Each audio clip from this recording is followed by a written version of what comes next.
Video 18. Scanning right kidney, right renal artery, and right renal vein from duodenum. This video showed how to scan the right kidney and right renal vessels. The scope was inserted into the junction of the first and second part of the duodenum, and then rotated clockwise and pulled back so as to straighten the scope. At this position, part of the pancreatic parenchyma became visible.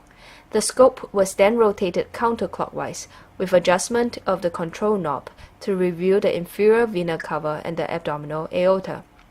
The inferior vena cava is the vascular structure closer to the transducer on the screen. The superior mesenteric artery was seen arising from the aorta. By continual counterclockwise rotation of the scope, the right kidney with its characteristic outer hypoechoic cortex and inner hyperechoic medulla were visualized.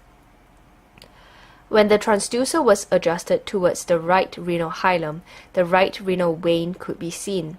Compared to the right renal artery, the right renal vein has a larger diameter, thinner, and more hypoechoic walls. The scope was then rotated clockwise slowly to trace the right renal vein from its renal hilum to the inferior vena cava.